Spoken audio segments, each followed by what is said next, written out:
Diabo Veste Prada e De Repente 30, dois filmes icônicos dos anos 2000, 2010, que moldou a visão de muitas meninas por aí sobre a vida adulta, carreira e relacionamentos. Inclusive a minha e provavelmente a sua também. Eu não sei vocês, mas esses são literalmente meus dois filmes favoritos da vida. Porque é o tipo de filme que é muito leve, mas aborda muita coisa legal também. E o que eu mais curto dos dois é que quando tu é criança, tu pesca algumas coisas, mas ao longo do tempo que tu vai reassistindo, o filme parece que vai crescendo junto contigo e tu vai entendendo e pescando muitas outras coisas que tu não via antes. Então, pra mim, são dois filmes que envelhecem muito bem. São bobos, mas que funcionam e que entregam a mensagem que eles se propõem, né, a passar. De Repente 30 é super caricato e bem bobinho. Um filme que eu, particularmente, quando eu tô me sentindo perdida ou sozinha, eu boto pra assistir de novo. Chega até a ser um pouco estranho, né? Porque não é um filme... Mas é um filme engraçado, é de comédia, mas...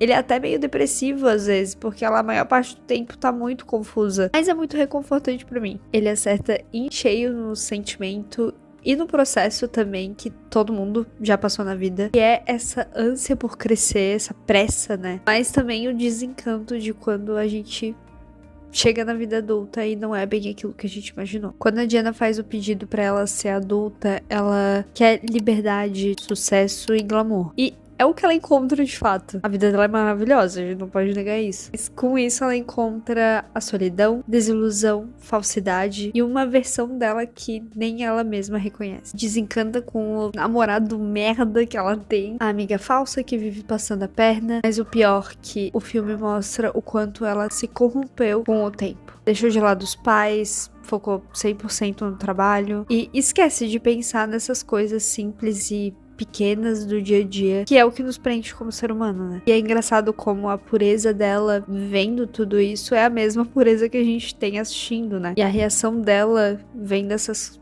decisões erradas, enfim, é a mesma que a nossa. Sendo que a gente faz a mesma coisa todos os dias. A gente julga, mas faz tudo 100% igual. E às vezes nem percebe. Já no Diabo Veste Prada, a Indy entra no universo da moda sem gostar de absolutamente nada de moda, que geralmente é a maioria dos casos, né, gente, vamos combinar. Começar a trabalhar principalmente na tua área, é começar de baixo, é começar por um lugar que a maioria das vezes tu não gostaria de estar começando por ali, mas tu faz isso pra pegar experiência ou só pelo dinheiro mesmo. E é o que acontece aqui. Ela só quer aproveitar a oportunidade, que não é nem um pouco ruim, mas ela passa por uns bocados, né, e também não é numa posição de jornalista, né, de secretária, mas ela faz isso pra colocar o nome dela no mapa e a partir dali ter portas abertas pra outros lugares que vão dar uma carreira de jornalista pra ela. Mas quando ela percebe, ela virou tudo aquilo que ela mais criticava desse universo. Ela não só se distanciou dos amigos, como do namorado dela, mas aos poucos ela vai se afastando de si mesma. E ao mesmo tempo encontrando novas faces que ela nem fazia ideia de que fazia sentido com ela e que ela gostava. E o próprio filme deixa bem claro que ele não culpa ela por isso. E a gente também não. A gente até sente empatia por ela. Porque assim, De Repente 30, ele mostra uma face corrompida dela que foi proposital, entendeu? No caso da Indy, foi natural. Ela mudou como pessoa, sabe? Mas ela não se desvirtuou completamente de quem ela sempre acreditou ser. Então, no caso aqui de Diabo Veste Prada, muitas situações são naturais da vida. Como terminar com alguém que não te apoia nas coisas que tu quer fazer, que te julga por tá mudando, por tá crescendo, por tá se desenvolvendo. É claro que relacionamentos, eles têm, pra mim, na minha visão, uma função de que é os dois se puxarem quando for necessário, quando o outro estiver se perdendo, algo nesse sentido. Mas a gente sabe que não é o caso aqui. E além disso, quando a gente fala de trabalho, a gente fala sobre adaptação o tempo todo.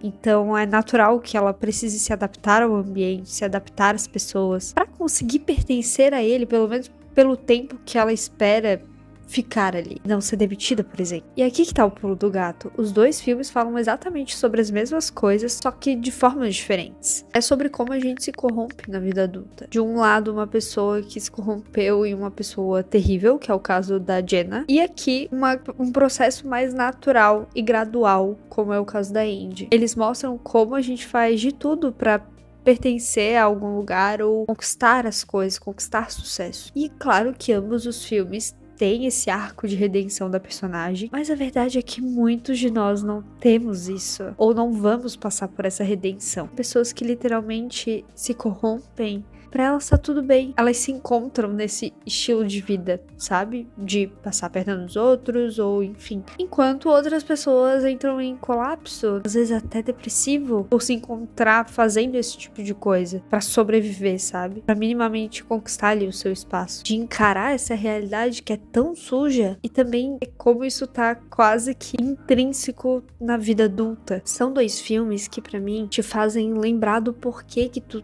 sonha com essas coisas, do porquê tu persegue esses sonhos, te obrigam a olhar pra trás e ver que provavelmente esses sonhos começaram com uma criança lá atrás, completamente pura da realidade da vida. Eu hoje com 24 anos eu tenho estado muito nesse lugar. Eu acho que por isso que eu sempre me identifiquei muito com esses filmes, mas eu tô nessa fase de me desencantar com muitas coisas e buscar me reconectar com quem eu era, sabe? E por conta da vida eu precisei deixar de ser. Preciso sim abrir mão de algumas coisas pra conquistar outras. Não dá pra gente também ser inocente e ignorar esse fato. Dois corpos não ocupam o mesmo lugar. A vida não é um morango e não é porque tu teve esse estalo de realidade, tu acordou, tu passou por essa redenção, sabe? Que, por exemplo, acontece no filme, que o mundo vai mudar. Não vai. A realidade não vai deixar de existir só porque a tua visão sobre ela mudou. Mas aí, nesse processo de tirar algumas coisas, colocar outras, tu começa a deixar de ver teus pais, porque tá sem tempo. Troca boas noites de sono por entregas, no final de semana por reuniões ou eventos, que eu já fiz muito. E quando tu percebe, tu trocou a tua vida inteira por um micro reconhecimento. Tapinha nas costas do teu chefe. E no caso da Jenna e da Andy, ambas conquistam posições muito altas na sua vida, mas a gente sabe que é muito difícil de conquistar isso. Em certas situações, é preciso abrir mão de muita coisa mesmo para chegar nesse lugar. A Jenna acorda com tudo que ela sonhava, mas que de imediato ela já sente falta da sua versão de 13 anos. A menina que dançava Thriller e se preocupar com o que os outros iam achar dela, que achava que ser adulta ia ser incrível, quando na verdade ser adulto é, a maioria das vezes, tu abrir mão de si em nome de alguma coisa, de alguém, de alguma coisa que às vezes tu nem lembra mais o porquê tu queria aquilo. Já a Andy, ela vive essa jornada de forma mais fria e até sozinha, eu diria, porque convenhamos, quase ninguém nesse filme apoia ela. Ela não acorda em outro corpo, ela muda com o tempo. Como eu falei antes, não é uma transformação mágica do dia pra noite, como em De Repente 30. É cotidiana. É aquela do só hoje, eu só vou nesse evento hoje, eu só vou ficar um pouco mais tarde hoje. Até que esse só mais uma vez vira o teu normal. A gente vai vendo ela se corromper ao longo do filme, sem perceber. E que é o que a gente faz todos os dias. A pergunta que fica é: vale a pena se perder pra conquistar o que você queria ou o que você acha que queria? Porque esses dois filmes têm finais felizes, mas o final feliz não é a carreira, nem o sucesso e nem o cargo. É o retorno, o olhar no espelho e finalmente se reconhecer de novo. Se tu curtiu esse vídeo, deixa o like, compartilha com alguém que ama esses filmes também e se inscreve no canal. Vai ser incrível te ter por aqui. Te vejo no próximo vídeo. Tchau!